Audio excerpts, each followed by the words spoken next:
कोई लड़की हो या लड़का हो,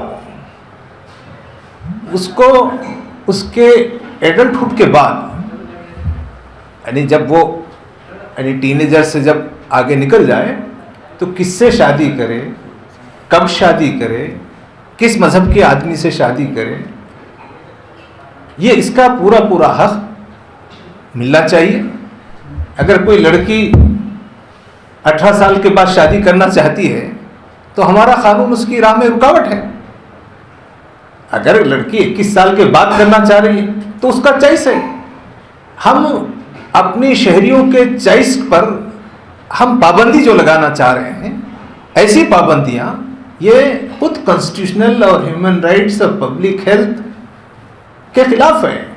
अब जो लड़कियां 18 साल के बाद 21 साल तक शादी ना कर सकें और अगर वो इस दौरान में कोई गलत काम करें तो इसकी जिम्मेदारी कौन लेगा? इसलिए हम ना 21 ना 18, हम इसके बारे में कोई। कदीम शहर नांदेड़ बिलखुसूस देगलू नाका के साकिनान के लिए खुशखबर। फ्रेंड पॉइंट्स ले आए हैं आपके लिए एक से ज़ायद अक़साम के लजीज जायक़ेदार dosa, burger, pasta, sandwich, soup, fast food का बेहतरीन मरकज़ फ्रेंड पॉइंट। एक बार ज़रूर तशरीफ़ लाएं और फास्ट फूड वो ईरानी दम चाय का लुत्फ़ लीजिए। हमारा पता VK complex, SBI bank, Deglur नाका, नांदेड़। 21 ना 18, हम इसके बारे में कोई एज का फिक्स करने की ज़रूरत नहीं है। 18 के बाद वो 21 तक करें या 21 के बाद 25 तक करें, उसका पूरा पूरा चॉइस इंडिविजुअल को मिलना चाहिए। ये इंडिविजुअल राइट के ऊपर हुकूमत का एक पाबंदी है जो सही नहीं है। नहीं, ये तो जो है ये सवाल तो वकील साहब से करना चाहिए। ये तो मैं तो जो है, हम तो इसलिए बैठे हैं कि अवाम की बात करें और हुकूमत का कोई फैसला सही नहीं है तो हुकूमत के फैसले पर हम अपना दुख जताएं, अपनी उस पर निंदा करें तो हम निंदा करते हैं उसकी, लेकिन कैसे करना चाहिए इसके बारे में वकील साहब से पूछेंगे और वकील साहब अगर उसमें कानून में गुंजाइश है तो बताएंगे। कानून की तो पाबंदी करना चाहिए, आपका ओपिनियन क्या है? कानून की पाबंदी करना चाहिए। कानून गलत है कह रहे हैं, हम ये नहीं कह रहे कि कानून की पाबंदी नहीं करना है। कानून बनने के बाद तो जो लॉ ऑफ लैंड है वो लॉ ऑफ लैंड को रिस्पेक्ट करना चाहिए, उसको पाबंदी करना चाहिए। हम ये कह रहे हैं कि लॉ ऑफ लैंड जो गलत बना है उसको खुद जो लोग लॉ बनाए हैं उसको सही कर सकते। नहीं, मैं वो तो सब देखिए कि अब तो एक कानून की बात नहीं है। आप जो कह रहे हैं ना 21 साल की उम्र के बाद ही, वो कानून की बात ही नहीं है। अब पेगासस का इतना बड़ा किस्सा हुआ, अब जो वो कारपोरेट हाउसेस को बेच दे रहे हैं, कोई रेलवे स्टेशन बेचने तैयार है, कोई एयरपोर्ट बेचने तैयार है, कोई BSNL बेचने तैयार है। तो इतनी हुकूमत की तरफ से पब्लिक हेल्थ और पब्लिक सिस्टम के खिलाफ इतना काम हो रहा है कि एक कानून दो कानून को नहीं बल्कि पूरे सिस्टम को, बल्कि गवर्नेंस को बदलने की ज़रूरत है। तो हम तो ये चाहते हैं कि ये जो हमारे देश की जनता है वो देश की जनता एक कानून दो कानून को नहीं, जो गलत कानून बना रहे हैं ऐसे हुक्मरानों ही को पहले उनको इख्तिदार से दूर करना चाहिए, असल मसले की जड़ को पकड़ना चाहिए। तो वो उस माहौल की मैं बात कर रहा हूँ। लेकिन जहाँ तक वो कानून की बात है जिसका आप जिक्र कर रहे हैं, तो हमारी जो लीगल एक्सपर्ट्स की टीम होगी उस कानून को पढ़कर उस कानून के खिलाफ क्या किया जा सकता है उनके सजेशंस की रोशनी में कर सकते हैं। मैं अकेला अपनी बात उस पर नहीं कर सकता हूँ।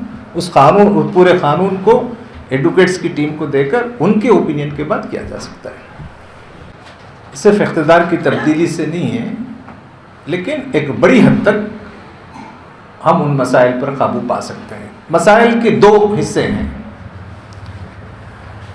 ये जो फैसिस्ट, अवाम दुश्मन और जो नफ़रत के सौदागर अब जो लोग हुकूमत में हैं सेंटर में, आपकी स्टेट तो थोड़ा महफूज है, रियासत महाराष्ट्र इन दिनों,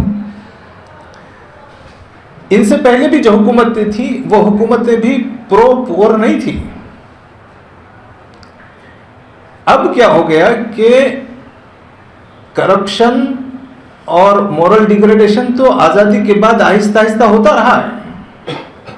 बीजेपी से पहले भी जो गवर्नमेंट थी उसमें करप्शन और मोरल का मैसेज ये है कि हमारे मुल्क में जो ह्यूमन राइट्स हैं, यानी किसी के काला होने की वजह से, किसी के दलित होने की वजह से, किसी के क्रिश्चियन होने की वजह से, किसी के आदिवासी होने की वजह से, किसी मुसलमान होने की वजह से, या कोई औरत होने की वजह से वो कमज़ोर नहीं है। औरत और मर्द दोनों को, हिंदू और मुस्लिम दोनों को, क्रिश्चियन और हिंदू दोनों को इस देश में दस्तूर ने सबको मसावी हुकूक दिए हैं, क्योंकि हमारा पैदा करने वाला जो उसने हम सबको इंसान बनाया है, तो इंसान के हुकूक को मसावी तौर पे हमारे मुल्क के दस्तूर ने भी तस्लीम किया है। लेकिन आजकल इन दिनों खुसूसियत से क्रिश्चियंस को, दलितों को, आदिवासी को, मुसलमानों को उनकी शनाख्त की वजह से उनके साथ गलत बर्ताव किया जा रहा है। देश के कुछ हिस्सों में, मध्य प्रदेश में, राजस्थान में, दिल्ली के अतराफ अकनाफ में, यूपी में मॉब लिंचिंग के वाक़यात हो रहे हैं। क्यों? एक हुजूम, ज़बरदस्ती एक निहत्ते आदमी पर सब मिलकर उसको मारपीट करके उसको हलाक कर देते हैं। ये किसने हक दिया है? तो क्या हमारे देश के लोग अपनी कौम के लोगों को हथियारे बना रहे हैं, कातिल बना रहे हैं? वो ये समझ रहे हैं कि वो कुछ हिंदू कौम की खिदमत कर रहे हैं, कुछ मुल्क की खिदमत कर रहे हैं। ये मुल्क की खिदमत नहीं है, ये हिंदू कौम की खिदमत नहीं है, बल्कि हिंदू कौम के नौजवानों को ओंडे बनाने की कारखाने हैं। तो ये मॉब लिंचिंग के इन इवेंट्स पे दलितों के साथ हाथरस में क्या हुआ, तो ये तो आवाम कर रही है।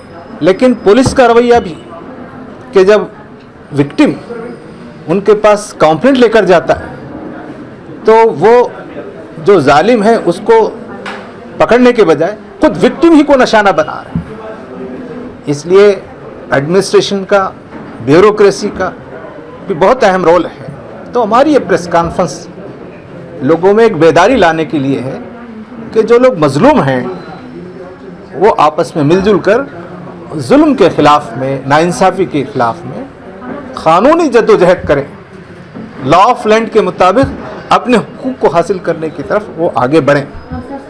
ये सिविल सोसाइटी की बड़ी अहम जिम्मेदारी है, ये समाज के आम लोगों की बड़ी जिम्मेदारी है। तो हमारी बात हम तो हुकूमतों से कह रहे हैं, लेकिन लगता है कि हुकूमतें अंधी और बहरी और गूंगी हो चुकी हैं। अब आवाम ही अहम है, जो ताकत का सरचश्मा है।